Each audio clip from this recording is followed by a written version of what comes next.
Nalgonda municipal corporation ఎన్నికలలో అత్యధిక స్థానాలు గెలుచుకొని మేయర్ పీఠాన్ని కైవసం చేసుకోవడం మహాశివరాత్రి సందర్భంగా ప్రజలు ఇచ్చిన కానుక అని రాష్ట్ర రోడ్లు భవనాలు సినిమాటోగ్రఫీ శాఖల మంత్రి కోమటిరెడ్డి వెంకటరెడ్డి అన్నారు. నల్గొండ మున్సిపల్ కార్పొరేషన్ను గెలుచుకోవడంతో మరింత బాధ్యత పెరిగిందని అన్నారు.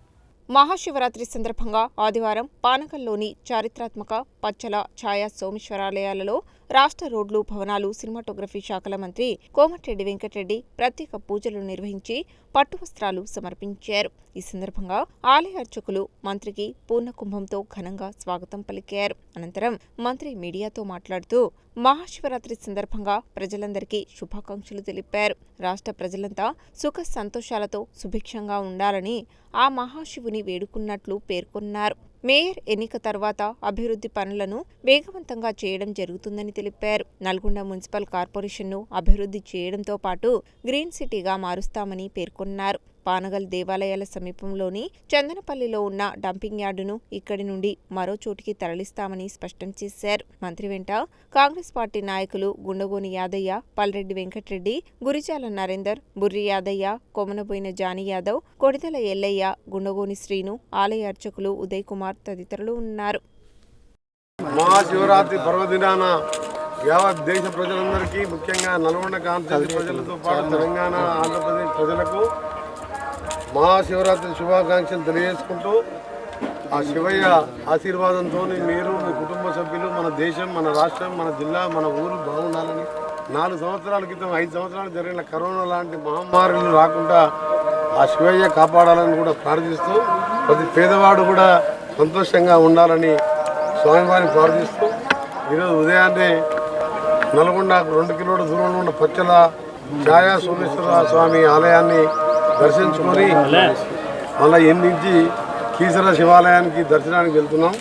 ముఖ్యంగా తెలంగాణ గర్భగుడిలోని శివలింగంపై పగలు మొత్తం ఒకే స్తంభం మీద నీడపడేలా అద్భుతమైన వాస్తుశిల్పంతో 11వ శతాబ్దంలో నిర్మితమైంది. సూర్యుడి స్థానం మారినా నీడ కదలకుండా ఉండడం ఇక్కడ ప్రత్యేకత. సూర్యుడు ఎక్కడున్నా కదా నీడ మాత్రం ఒకటే దగ్గర ఉంటుంటుంది. ఛాయా సోమేశ్వర స్వామి నిర్మాణ శైలి అంటే ట్రైపాడ్ ఇక్ష్వాకు చోళుల కాలంలో నిర్మించింది. ఈ త్రికూటాలయం శివుడు, విష్ణువు, బ్రహ్మలు వేరువేరు దిశల్లో ఉంటారు.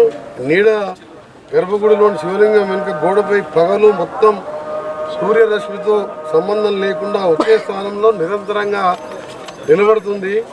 వెలుతురు 2 స్తంభాల మధ్య నుంచి ప్రసరించి విలక్షణమైన క్రాంతి ప్రసరణ వల్ల ఈ స్తంభాకారణ నీడ ఏర్పడుతుంది.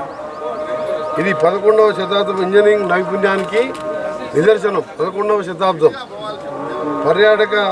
దీన్ని పర్యాటక ప్రాంతంగా, అలాగే దేవాలయాలకు లక్షలాదిగా వచ్చే భక్తులకు అన్ని సౌకర్యాలు కల్పించడానికి ఈరోజు అన్ని కార్యక్రమాలు చేపట్టడానికి ఇప్పటికీ ఒక మాస్టర్ ప్లాను గతంలో చేసిన అభివృద్ధికి తోడు ఇంకా కూడా అభివృద్ధి చేయడానికి రావడానికి పోవడానికి ఒకటే దారి ఉంది. మొన్ననే ఆర్డీఓ గారు ఇక్కడికి వెళ్ళి పిలిపించి ఇక్కడి నుంచి ఒక ల్యాండ్, ప్రైవేట్ ల్యాండ్, గవర్నమెంట్ ల్యాండే, కొద్దిగా ప్రైవేట్ ఉన్నా సరే తీసుకొని ఇక్కడికి వెళ్ళి పోయే భక్తులకు ఇక్కడికి వెళ్ళి పోయే విధంగా అద్దంకి రోడ్డుకు డైరెక్ట్ ఎక్కే విధంగా అక్కడ ఒక సిమెంట్ రోడ్డు కూడా శాంక్షన్ చేయడం జరిగింది. ముఖ్యంగా నేను కేంద్ర ప్రభుత్వానికి కోరేది ఏంటంటే, ఇది 11వ శతాబ్దంలో ఎక్కడ సూర్యుడున్నా ఒకటే దగ్గర నీడ ఉండే దీన్ని ఎంతోమంది విదేశీయులు చాలామంది సందర్శించారు.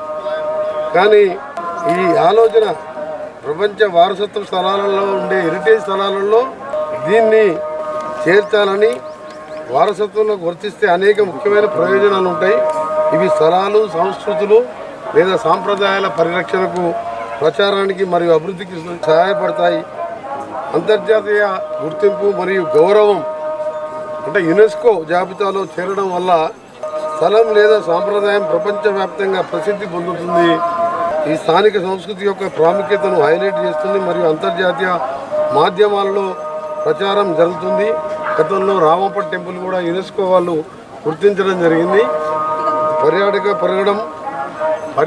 పెరగడంతో పాటు భక్తులు పెరగడం, ఇది ఎవరికి కూడా నిజంగా ఇది ఒక విచిత్రం. ఇది ప్రపంచంలోనే ఒక విచిత్రం ఏంటంటే, ఎక్కడ సూర్యుడున్నా ఒకటే వైపు ఇది 365 రోజులు ఉండడం, ఇది నిజంగా శివుడు నిజంగా వెలిచిన ప్రాంతంగా భావిస్తున్నాం.